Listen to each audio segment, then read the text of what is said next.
here. We got some questions to go over too, I think, today, yes? Some molar volume questions and partial pressure questions again. So we'll do that here eventually as well, but let's get this done here first, and then if we have time at the end, we'll go over those questions and see if there's questions about the questions. And yeah. All right. But we've talked about molar volume lately, okay? And we talked a little bit about how there's only so much gas that can fit into a specific volume, right, under a certain pressure and temperature. And in fact, we have some constants.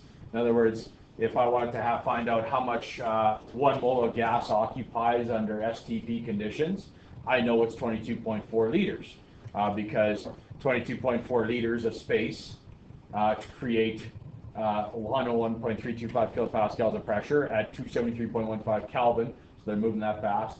I can fit a mole of gas into that, and it doesn't matter. Remember, it didn't matter what the gas was, because gas comes. Those gases, of course, create pressure from the number of molecules that we have. So 1 mole. Okay. So we're going to kind of do something a little bit similar to that today. We're going to talk about a few variables here as well, and we're going to talk something about called law of combining volumes, as well as something called Avogadro's law, which are really kind of the same thing. Okay, but just a different way of writing one compared to the other. So basically it says this. In law of combining volumes, scientists concluded that in chemical reactions, gases combine in very simple proportions.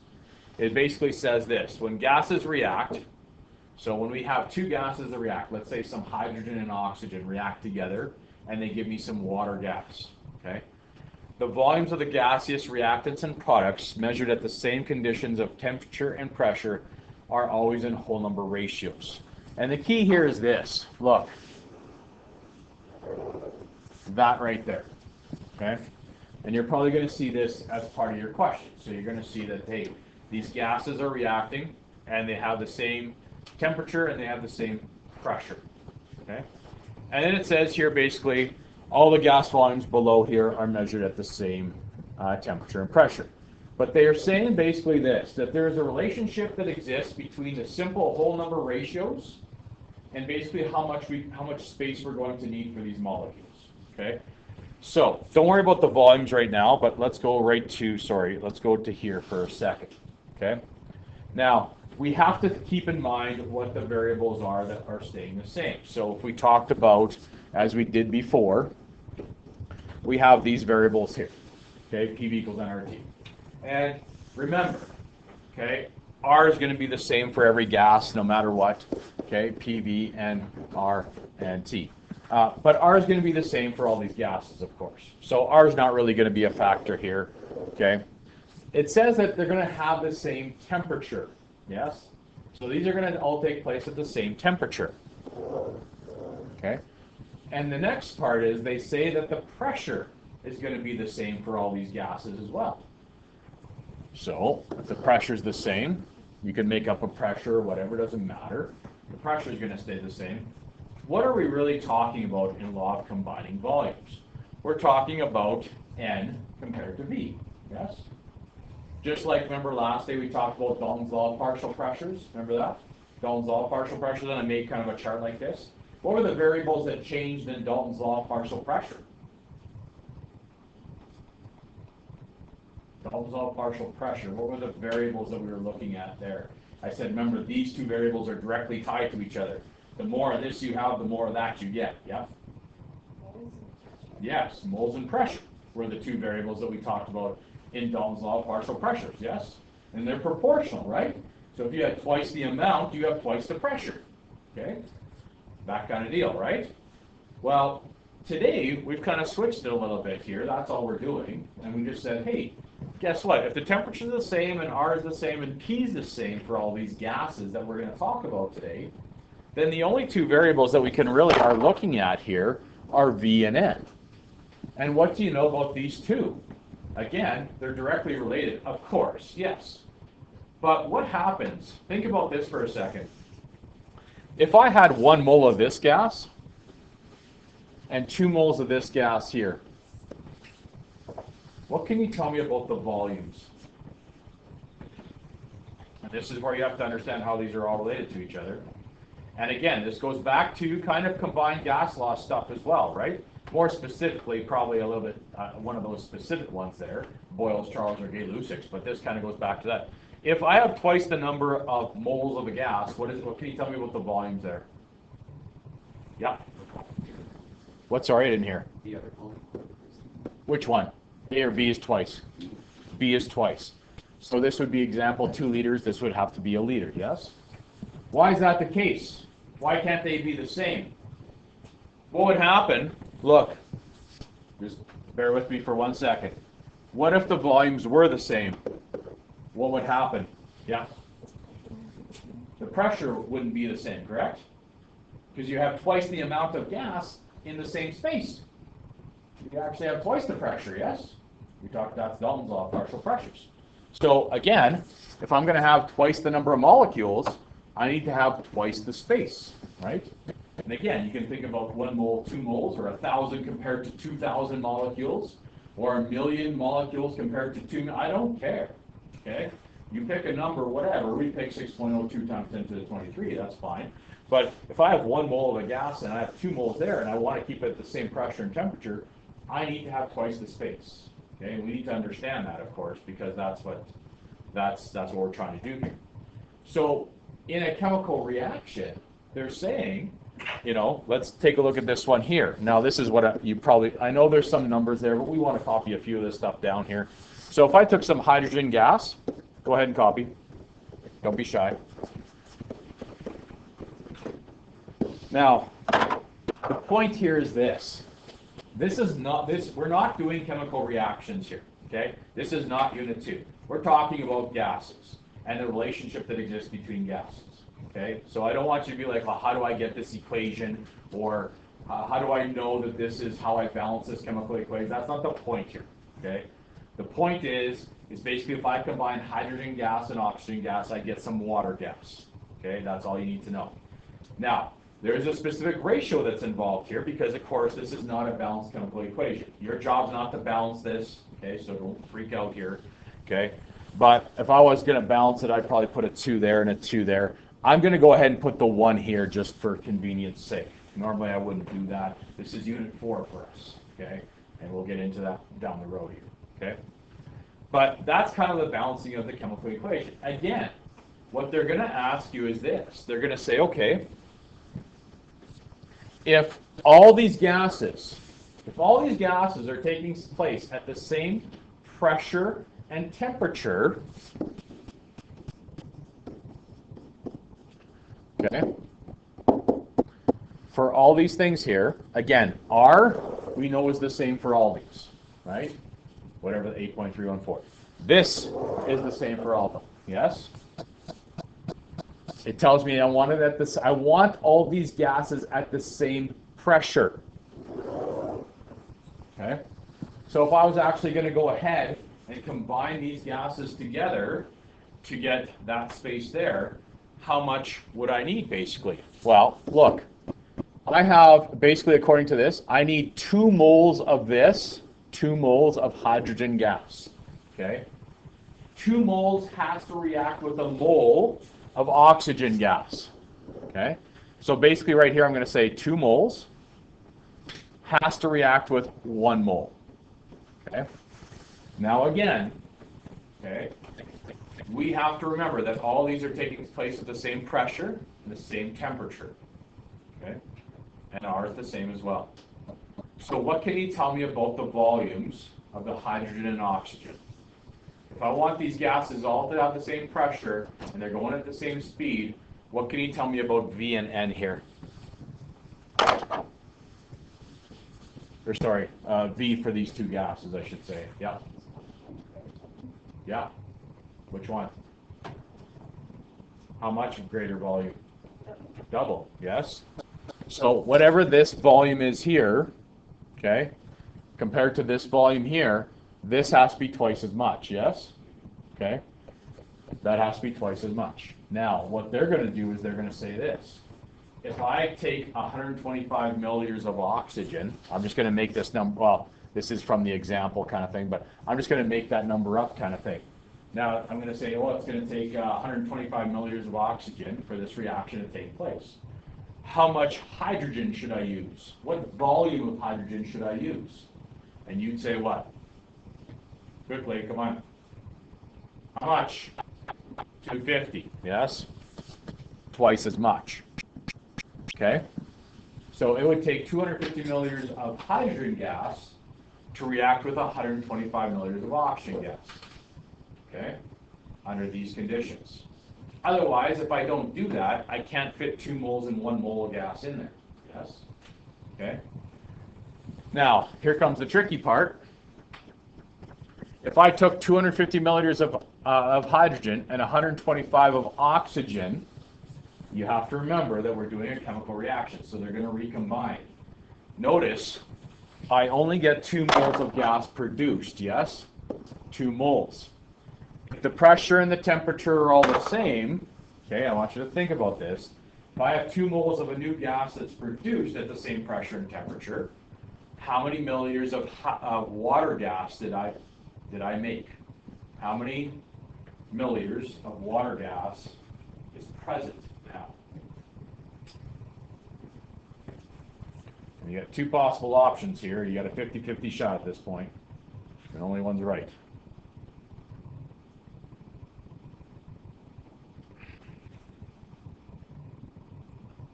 What do you think?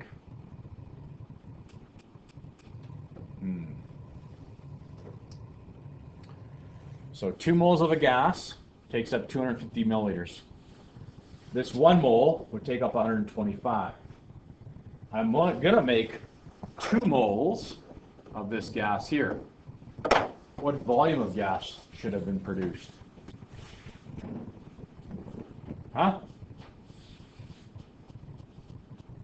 Question.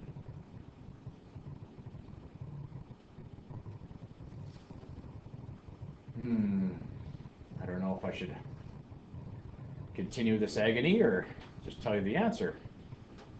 What do you think, Danica? Huh? No. 250.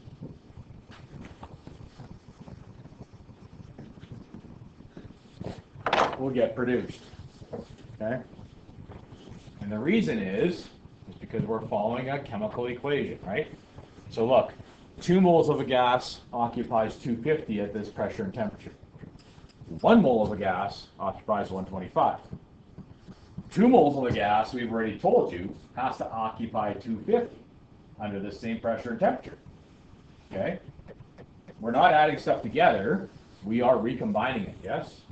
If it was 2, 1, and 3 by chance, then yes, it would be 3 times the amount, yes? But, or 3 times the volume, 3 times the amount, 3 times the volume.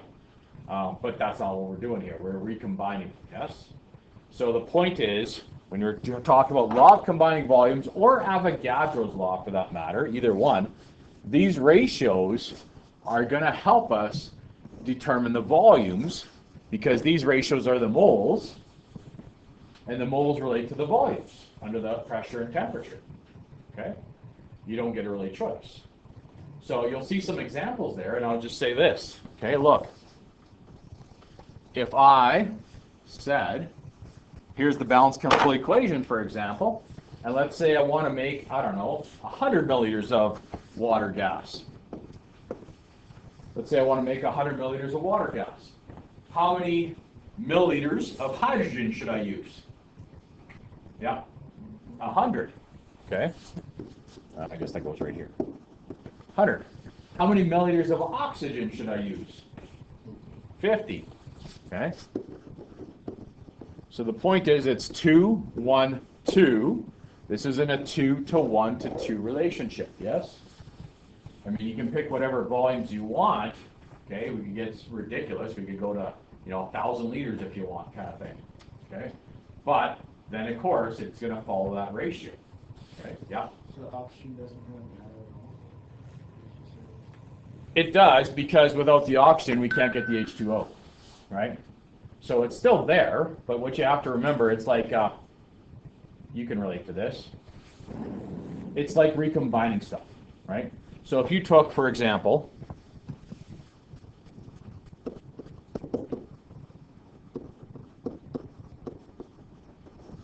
take 2 pieces of bread, right? And in between there, you put in 4 bacon strips. Because everybody loves bacon, right? What do you get as a result? You get 1 delicious sandwich. Yes?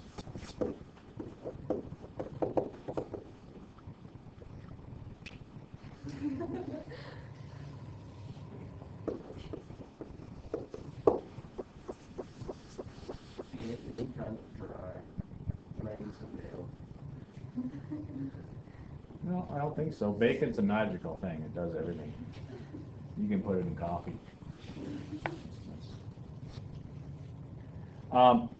That's not how you spell delicious, and that's a Sanny. That's 1 delicious Sanny. Okay? So you're just recombining stuff. So does it matter? Yeah, because without the bacon, you don't have a sandwich, right? Without the bread, you don't have a sandwich. You got bacon. But when you combine them together, you get that. Okay? And if we were doing this one, and I said, hey, we're going to use 50 milliliters of bread, how much bacon, how many milliliters of bacon do I need to use? I need to use what? Twice as much, right? 2 to 4 kind of thing, right? So I need to what? 2 to 4, twice as much, yes? And then how many milliliters of delicious Sandy do I get? 25, right? 2 to 4 to 1, 2 to 4 to 1, yeah? Make sense? Who's hungry now? Nobody, okay, good. Yeah? Okay, so it matters, but I'm just saying, like, you got to remember that they're recombining, right? So, yeah? How do you get that ratio though with oxygen, hydrogen, water? Like, how did you get it to? How did I get that 2, 1, 2? I'm going to give that to you. So we'll always get that? Yeah. Yeah. Okay. Or, I got a different option for you too, which I'm going to show you in a second here. Or there's a different option. Okay? Good? Okay. Let's look at one more example here, because like Amelia wants to know this here. So let's write this one down. Nitrogen gas plus hydrogen gas gives me nitrogen trihydride gas. I guess I should. Well, I am recording. Oh, okay, good. Hey, I'm on top of things today. Bacon. Did I say anything inappropriate today? I hope not. Eh? Okay, good. All right. Check. All right. I'm surprised I remembered. Yeah. Doesn't matter. We're writing this one down. Write it down. So ignore the other one. Whatever. Write it down. Okay. Now, some of you that are like Science 10 and you were good at balancing, you probably already know the balancing for this. Good for you. Okay. But the point is this: what if we put, maybe we don't even do that. Maybe what if I just said this? Here, I'm going to switch this up on you. A plus B gives me C. Okay? Because that's an option too. Okay? And then that way you can't balance it. Okay? You don't know.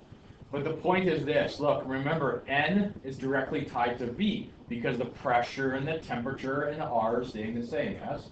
PT and R are staying. So we got N and B. That's all we have to worry about. N and B. Okay? So again, if I said, hey, oh crap, now I forget. Just let me think. Just give me a second here.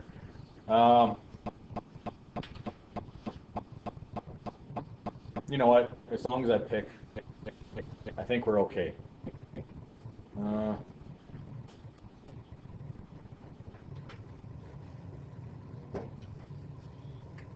No. Yeah. Okay, so maybe I'm going to say, hey, I got 10 milliliters of this gas here. Okay? And 10 milliliters of this gas, and now you don't know the balancing, let's just pretend. Okay? You might think it's this equation here, or this one, A plus B plus, it gives me C or whatever kind of thing. Whatever, doesn't matter, just pretend. Okay, think about this one here for a second. Okay? Don't worry about that, but just look at this one. So 10 what I'm going to tell you now is if I don't tell you the balancing, I'm going to say this.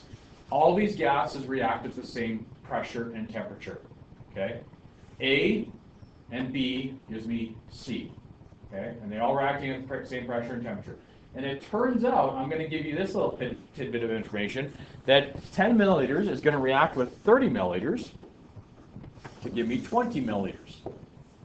Okay? So now I'm telling you the volumes. Okay? What is the balanced chemical equation for this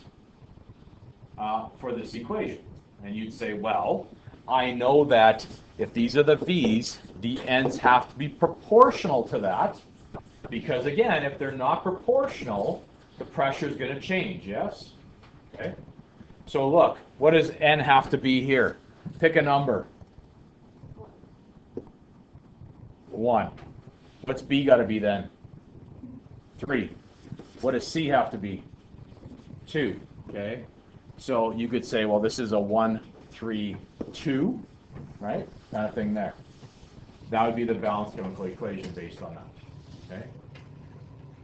Or vice versa. Like again, you could go up to here and say 1, 3, 2.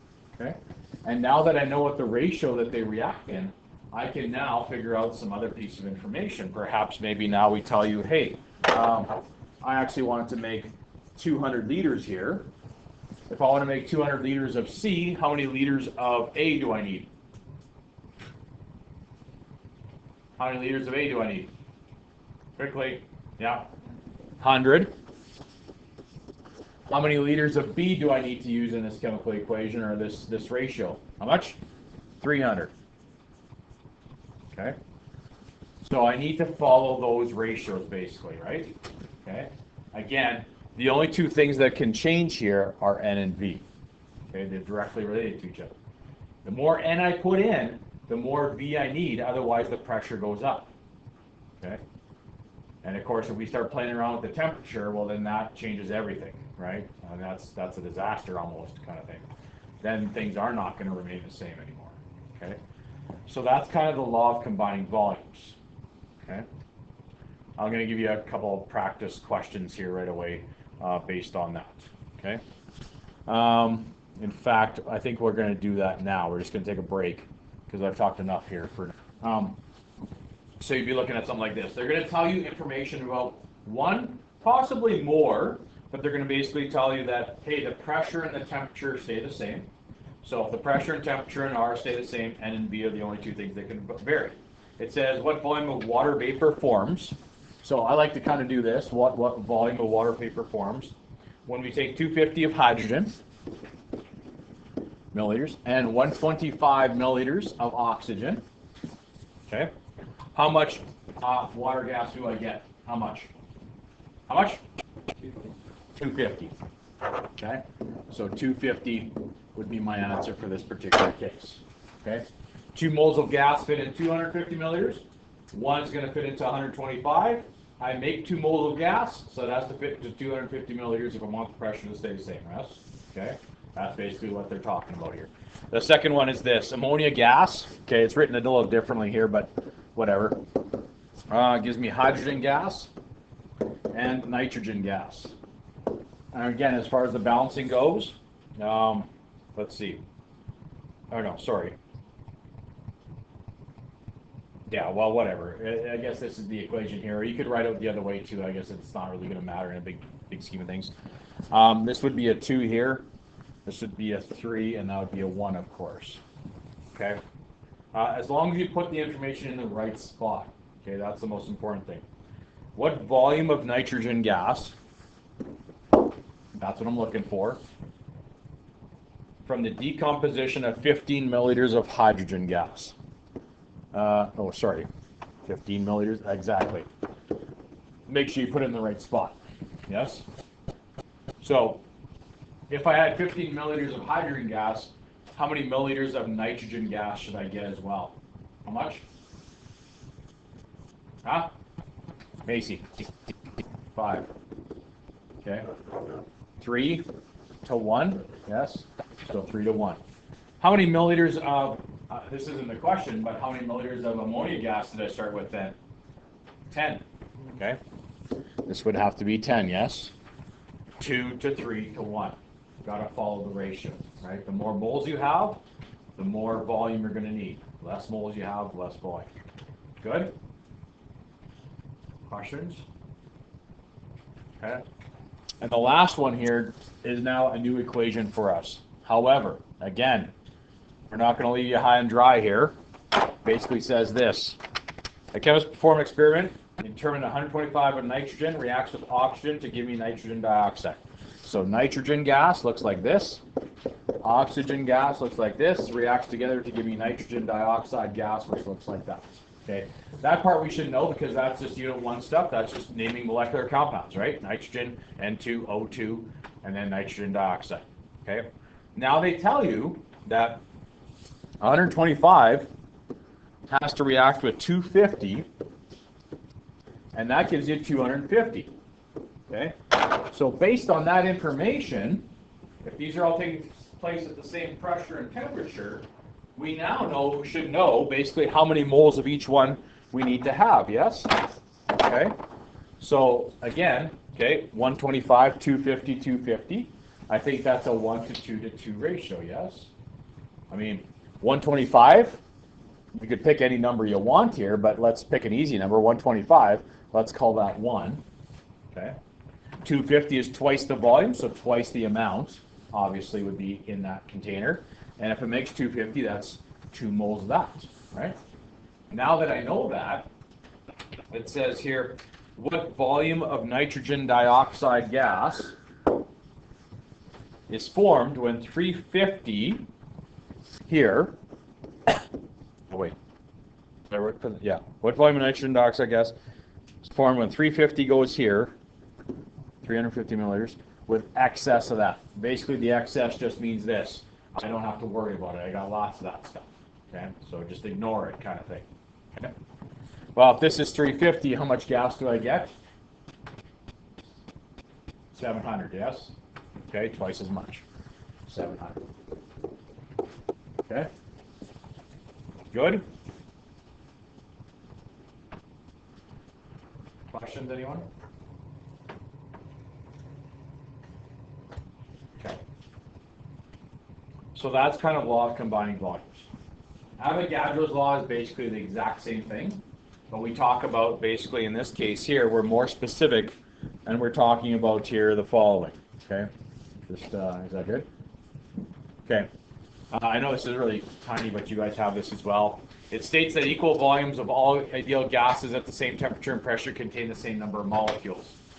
Chemists now understand that the volume of gas is directly proportional to the number of molecules in that sample, what the pressure and temperature are consistent.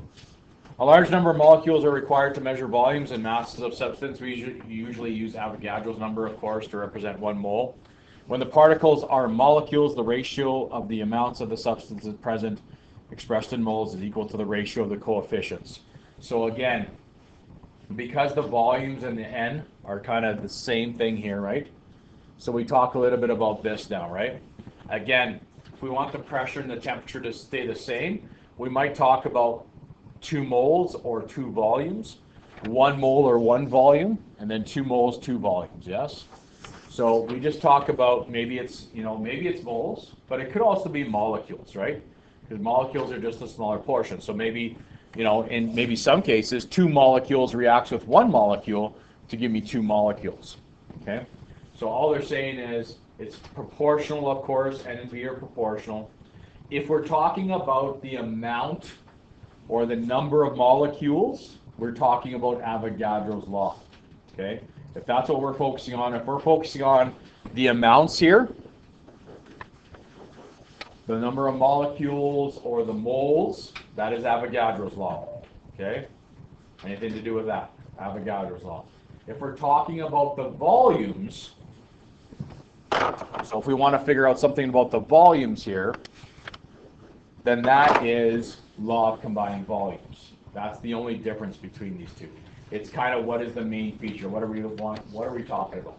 In other words, maybe in this question here, I'll do it in blue here because, maybe we talk about, hey, I want to use 1,000 molecules of oxygen. 1,000 molecules. Okay? how many molecules of hydrogen gas should I use? And the answer would be, well, I need to use 2,000, twice as much to fit in twice the volume, yes? Okay, and of course I'd get 2,000 molecules here, okay? That would be Avogadro's law in that case, okay? Because we're focusing on the amounts, the number of molecules, okay?